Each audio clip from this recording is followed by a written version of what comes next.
মার্কিন যুক্তরাষ্ট্রের চতুর্থ রাষ্ট্রপতি তিনি বলেছেন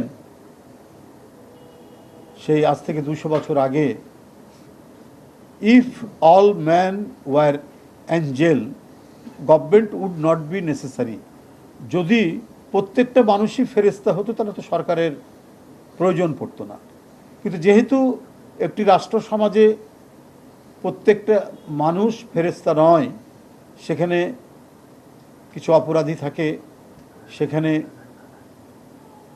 আইন অমান্যকারী কিছু লোক থাকে, তো তাদের বিরুদ্ধে ব্যবস্থা গ্রহণ করে আইনের শাসন প্রতিষ্ঠা করাই তো একটি নির্বাচিত জবাবদিহিমূলক সরকারের প্রধান বৈশিষ্ট্য।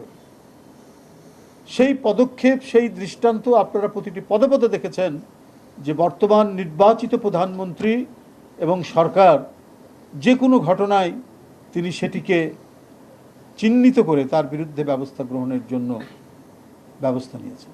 লাইফবয় কিনে কল দাও টোল ফ্রি নম্বরে, আর এক নিঃশ্বাসে গোল বলে জিতে নাও ফিফা বিশ্বকাপ 2026-এর এক্সক্লুসিভ পুরস্কার।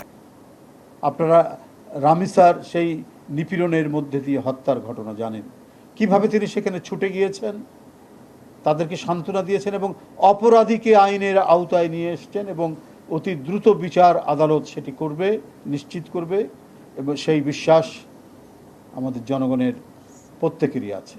কারণ সরকার এই ব্যাপারে অত্যন্ত শক্ত হাতে, তার যে সরকারের যে দায়িত্ব, একটি অন্যায়কে, একটি অপরাধকে সেটিকে দমন করার জন্য যা যা করা দরকার সরকারের পক্ষ থেকে, এবং মানে আইনি প্রক্রিয়া সরকার যেটা নিতে পারে সেগুলো সবগুলোই না হয়েছে এবং অতি দ্রুত অপরাধীর বিচার হবে।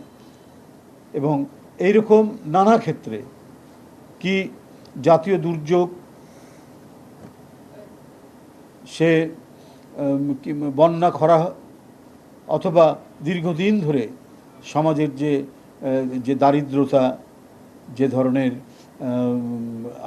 সাধারণ মানুষ যারা নানাভাবেই অসহায়,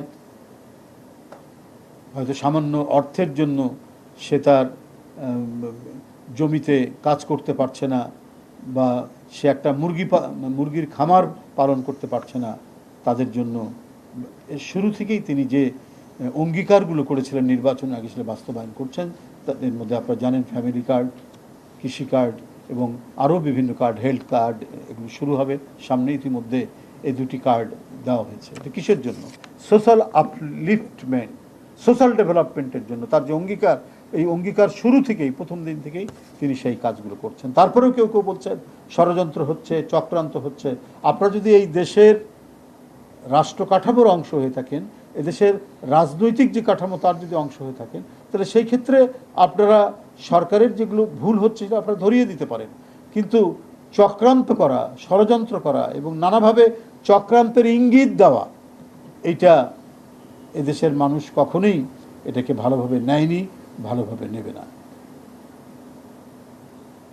আমি আশা করি আজকে যারা সরকারে যারা রয়েছেন তারা তো আছেন, যারা বিরোধী দলে দায়িত্ব পালন করছেন তারা দায়িত্বশীল ভূমিকা পালন করবেন, সমালোচনা করবেন, নিশ্চয়ই সরকারের সমালোচনা করতে পারেন, কনস্ট্রাকটিভ সমালোচনা করতে পারেন, ভুল ধরিয়ে দিতে পারেন।